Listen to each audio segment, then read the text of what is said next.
नमस्कार, स्वागत है आप सभी का सी न्यूज भारत में। मैं हूं आपके साथ ज्योति श्रीवास्तव। वक्त हो चुका है मध्य प्रदेश बुलेटिन का, जिसमें बात होगी दमोह की, जहां डीएवी विद्यालय प्रांगण में स्वतंत्रता दिवस पर लहराया गया तिरंगा। आगे बात करेंगे धार की, जहां श्री कृष्ण जन्माष्टमी के अवसर पर मुख्यमंत्री मोहन यादव पहुंचे अमझेरा। ऐसी तमाम खबरों पर विस्तार से होगी चर्चा। दमोह में 16 अगस्त 2025 को अमर शहीद वीरांगना रानी अवंतीबाई लोधी की जयंती पर विशाल तिरंगा यात्रा और सांस्कृतिक कार्यक्रम आयोजित हुआ। कार्यक्रम का शुभारंभ तिरंगा यात्रा से हुआ, जो शहर के विभिन्न मार्गों से होकर जटाशंकर स्थित प्रतिमा स्थल पहुंची, जहां अतिथियों ने माल्यार्पण किया।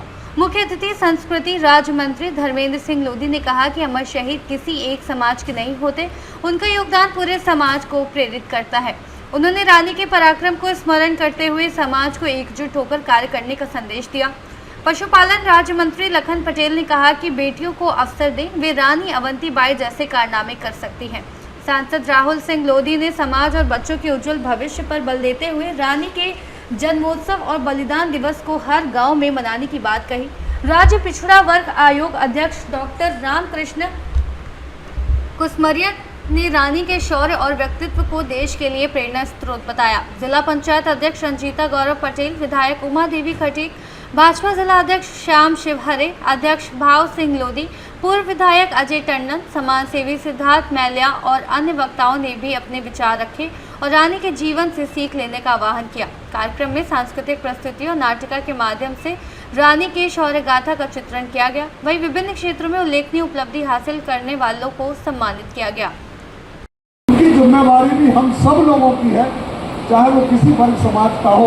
हमको जहाँ भी मालूम चलता है कि ये बच्चा गांव से आया, गलत रास्ते पर जा रहा है, निश्चित रूप से हमें उन लोगों को भी अवगत कराना चाहिए कि जरा बच्चे का ध्यान रखो, क्योंकि हम जानते हैं देहातों से सैकड़ों हजारों की संख्या में बच्चे पढ़ने आते हैं। तो उसको चेक करें, उसको चिंतन करें। उसका व्यक्ति आज इस कार्यक्रम में सफल हुआ है, यह समाज की एकजुटता है और ये बताने का काम किया है कि सही दिशा में यदि हम कोई काम करें तो समाज की उन्नति होना तय है। एक और विषय, पिछले 1 साल से आदरणीय प्रताप सिंह जी, धर्मेंद्र जी, मैं इस बात की बार बार चिंता कर रहा हूँ, क्योंकि राजनीतिक मंच है नहीं, और इसके लिए आदरणीय भाव सिंह जी, आदरणीय हाकम सिंह जी, उमराव सिंह साहब, आप लोगों को चिंता करनी पड़ेगी। और आदरणीय लखन पटेल जी यहाँ बैठे हैं, चौधरी महेंद्र प्रताप जी भी यहाँ बैठे। हमको इस बात की चिंता करनी पड़ेगी कि जो लोधी समाज है और पूर्वी समाज है, हमारे लोग सब लोग ग्रामीण अंचलों में निवासरत रहते हैं और हमारा केवल एक व्यवसाय है खेती, और हम पैसा जोड़ते हैं और पैसा जोड़ने के बाद हम दमोह में आके अपना मकान ले लेते हैं किराए से और यहाँ रहने लगते हैं। अवंतीबाई हो, चाहे रानी दुर्गावती हो, चाहे झलकारी बाई हो, ऐसे एक नहीं अनेकों उदाहरण इस देश में देखने को मिलते हैं, जिसमें वीरांगनाओं ने, हमारे अमर शहीदों ने, जब जब देश पर आताताइयों ने आक्रमण किया तो हमारे अमर शहीदों ने, हमारी वीरांगनाओं ने उन आताताइयों के दांत खट्टे करने का काम किया है। साथियों, कहा गया है कि शहीदों की चिताओं पर लगेंगे हर बरस मेले, वतन पे मरने वालों का यही बाकी निशान होगा। और भी कहा गया कि तुमने दिया। कुछ लोग ब्लेम लगाते थे, कहीं ये भाजपा का मंच हो जाता है, कहीं कांग्रेस का हो जाता है। मैंने कहा इसकी बदबू मैं नहीं आने दूंगा। ये मंच सार्वजनिक मंच होगा, सभी समाज के लोगों का मंच होगा।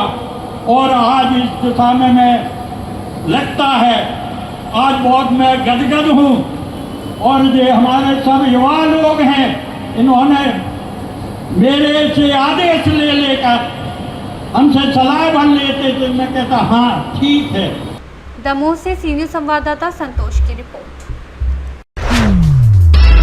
नरसिंहगढ़ स्थित हाइडलबर्ग सीमेंट इंडिया लिमिटेड की इकाई के डीएवी विद्यालय प्रांगण में 79वां स्वतंत्रता दिवस उत्साहपूर्वक मनाया गया। कार्यक्रम में इकाई प्रमुख एवं विद्यालय प्रबंधन समिति के अध्यक्ष सुरेश दुबे मुख्य अतिथि और प्राचार्य आरपी कुर्मवंशी अध्यक्ष रहे। साथ ही कंपनी के विभागाध्यक्ष उपस्थित थे। मुख्य अतिथि ने ध्वजारोहण कर शहीदों के बलिदान को नमन किया और विद्यालय व कंपनी के कार्यों की सराहना की। प्राचार्य ने स्वतंत्रता सेनानियों के त्याग को स्मरण करने और विद्यालय को नई ऊंचाइयों तक ले जाने का संकल्प दोहराया। कार्यक्रम में सांस्कृतिक प्रस्तुतियां हुई और विद्यार्थियों की शैक्षणिक उपलब्धियों पर गर्व व्यक्त किया गया। सीबीएसई परीक्षा 2025 में जिले में प्रथम स्थान प्राप्त करने वाले विद्यालय के विद्यार्थियां ओम असाटी, सहित कक्षा 10वीं 12वीं के टॉपरों को सम्मानित किया गया। राष्ट्रीय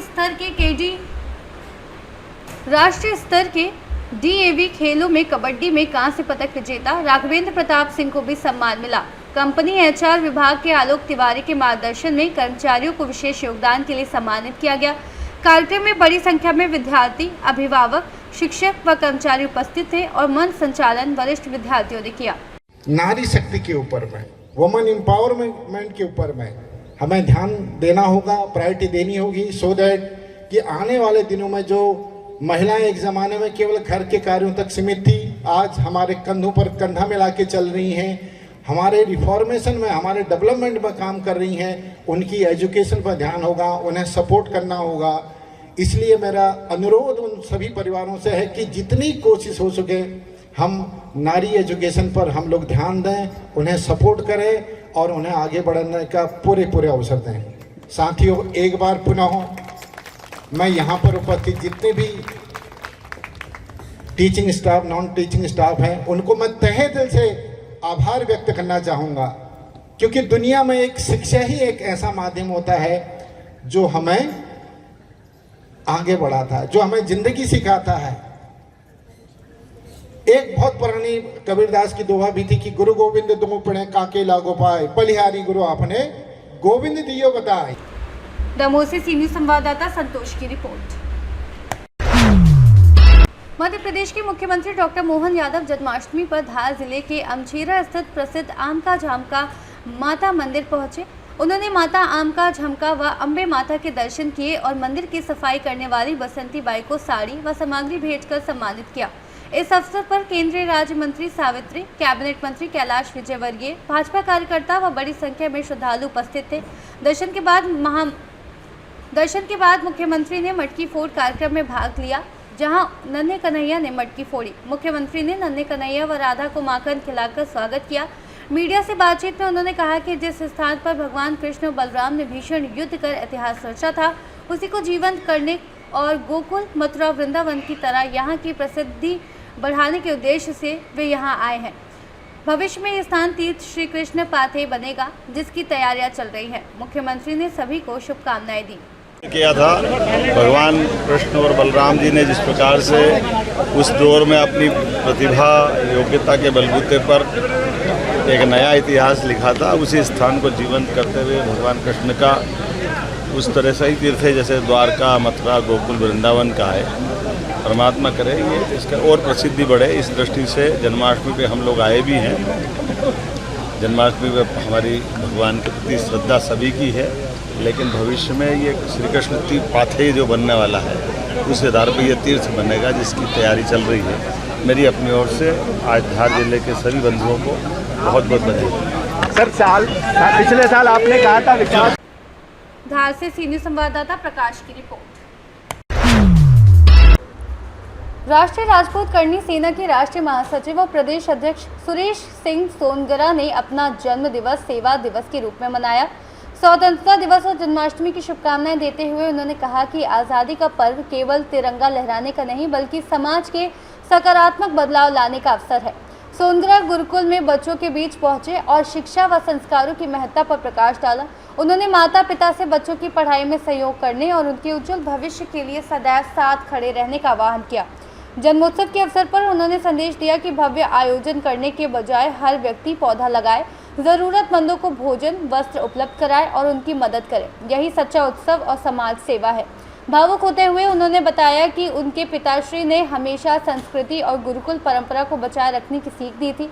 उन्होंने मीडिया से सकारात्मक संदेश को जन जन तक पहुंचाने की अपील की और देश और प्रदेशवासियों से आह्वान किया कि स्वतंत्रता दिवस पर हर कोई एक नेक काम करके भारत को वास्तविक अर्थों में विश्व गुरु बनाने में सहयोग दे। इंदौर से सीनियर संवाददाता ML शॉ की रिपोर्ट। शिवपुरी जिले में मोहित अग्रवाल को दूसरी बार जिला कांग्रेस अध्यक्ष की जिम्मेदारी मिली। इससे पहले ये दायित्व विजय सिंह चौहान संभाल रहे थे। ऑल इंडिया कांग्रेस कमेटी ने मध्य प्रदेश में शहरी और ग्रामीण क्षेत्र में 71 जिला अध्यक्षों की घोषणा की है। मोहित अग्रवाल को 2020 में शहर कांग्रेस अध्यक्ष बनाया गया था और उन्होंने सिंधिया के भाजपा में जाने के बाद संगठन को मजबूत करने में अहम भूमिका निभाई थी। पार्टी ने उनकी कार्यशैली और संगठनात्मक क्षमता को देखते हुए उन्हें जिला अध्यक्ष पद पर पदोन्नत किया है। 42 वर्षीय मोहित अग्रवाल शुरू से ही कांग्रेस संगठन से जुड़े रहे हैं। उन्होंने कहा कि अब तक मिले हर दायित्व को निभाने की पूरी कोशिश की और जिला अध्यक्ष पद को भी युवाओं और वरिष्ठों को साथ लेकर निष्ठा से निभाएंगे। शिवपुरी से सी न्यूज़ संवाददाता ऋषि की रिपोर्ट। फिलहाल के लिए मध्य प्रदेश बुलेटिन में बस इतना ही। देश दुनिया की बाकी खबरों को जानने के लिए आप देखते रहिए सी न्यूज़ भारत।